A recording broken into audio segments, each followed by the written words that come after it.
Pour la bande originale du jeu, on a essayé d'être For the soundtrack of the game, we tried to be very close to what is done in film.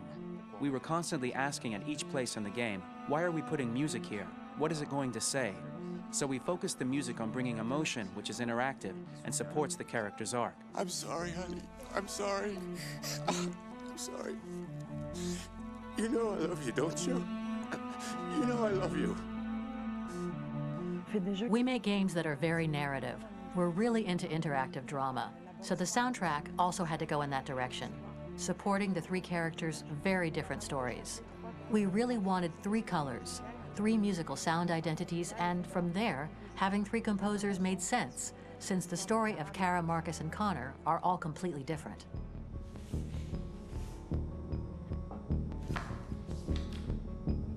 You recognize him?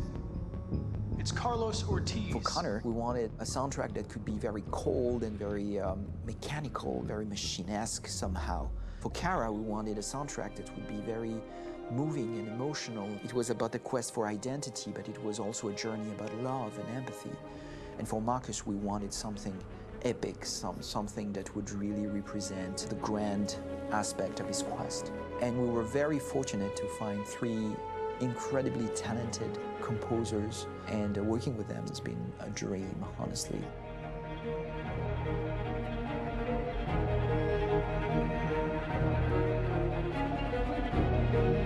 My name's Philip Shepherd, and I'm a composer and a cellist and a producer. And today we're at Abbey Road Studio One, which is my favourite studio in the world. And today we're recording the soundtrack for Kara from Become Human.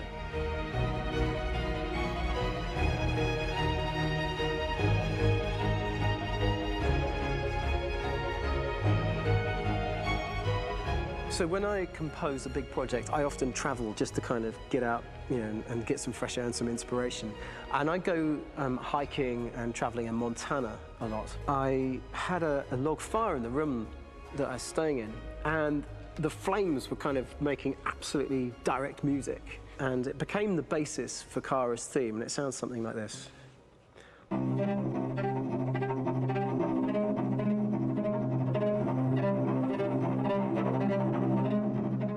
Now, over the top of that, I found a little theme that just seemed to fit over the top, which is taking Kara's name, Kara, and just using like a two-syllable motif, and it sounds like this. We're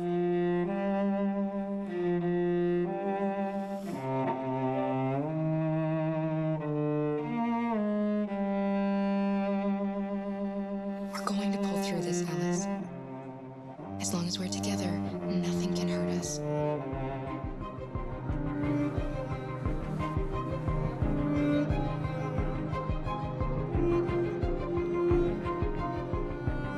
And all the time that's fitting over.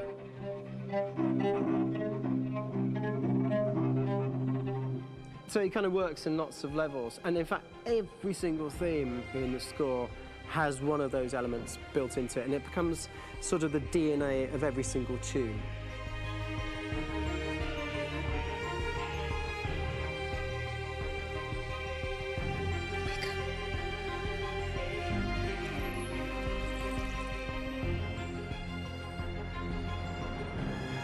For me, writing this theme for Kara, I actually had to tap into what it feels like to be a father to daughters.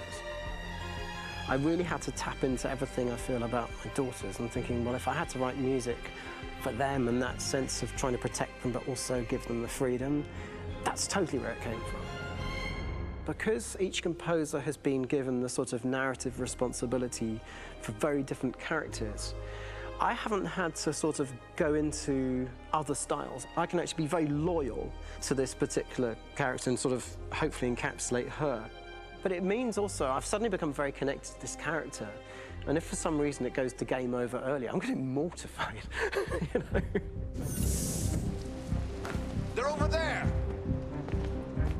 Starting a new project, for me personally, it's always finding the right tone, finding the right color, I like to call it. For me, it's finding that right texture that actually sits against picture really well.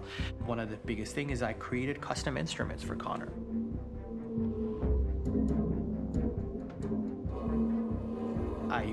pulled out all my vintage synthesizers to be able to capture this robotic person, if you will.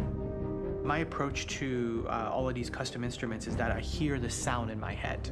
And either I could just come into the piano and just be like, all right, so I'm gonna just get on the computer and just create it. I rather be able to play these instruments physically. Oh, that's nice. You can do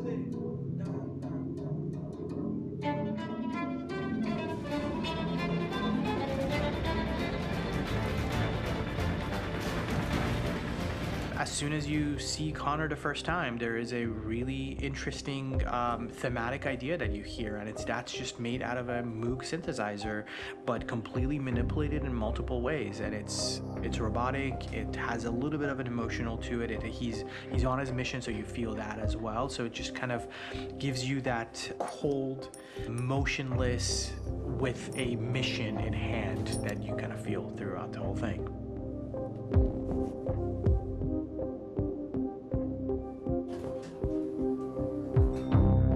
Because the music evolved, one of the things that I was very weary and I was very kind of focused on was the way that the music has to evolve. So my idea behind it was that Connor is a singular android that could at any point become a deviant or could actually stay as an android. So I created a more or less an Connor theme, and then I was able to just manipulate it in different aspects of it. Is everything okay, Lieutenant? Chris was on patrol last night. He was attacked by a bunch of deviants. I'm a human being writing for a robot, and throughout Connor's journey, he meets someone, he meets a partner. So how do you deal with a robot feeling? And I've met a partner that I'm gonna work with, or all of a sudden he sees a dead body. Does this robot have an imagination? Does this robot have a feeling? And if yes, how do you translate that into non-emotional music? So it basically at any point I was just like, I can't do this, and then I just do it. Property was damaged and fires continue to rage in several major districts across the city. Some people are asking, have androids become a threat to our security? When I first started really digging in on Marcus, the one thing that I really tried to capture was the transformation process. You know, Marcus is this android that evolves over the course of the game and really goes from kind of figuring out that he's more than just an android. You know, he's starting to develop kind of a human soul in a way. Try to imagine something that doesn't exist, something you've never seen. Now concentrate on how it makes you feel and let your hand drift across the canvas. The other side of Marcus that I really latched onto was that he almost became a savior for a lot of the other androids in the game. So when I started developing the theme for Marcus, I really made it like a church hymn.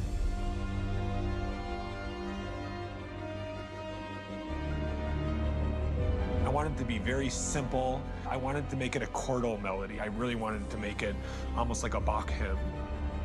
The tough thing with that is it had to be recognizable.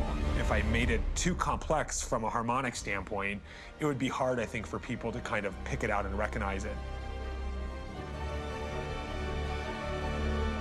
It's very acoustic derived, but it's also been treated with a lot of effects and things to kind of put it into the space that I felt the sound should be in.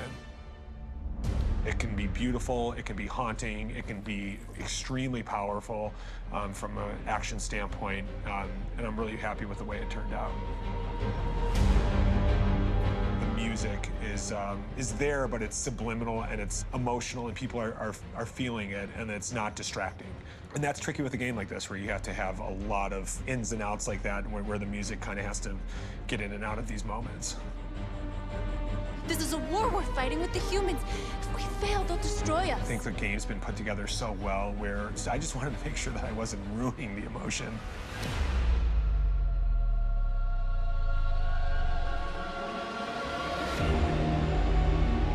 I gotta be honest, when we first started on this path, I've said, oh man, this could be pretty messy, you know? I mean, it could feel disconnected, and But I mean, it's amazing how they really guided us and got us to really kind of all be in the same world, but at the same time feeling completely different. So it's really going to stand out and kind of be one of those games where people are really going to notice the music and kind of how it was crafted, and and all the hard work that went into being able to pull it off in a graceful way.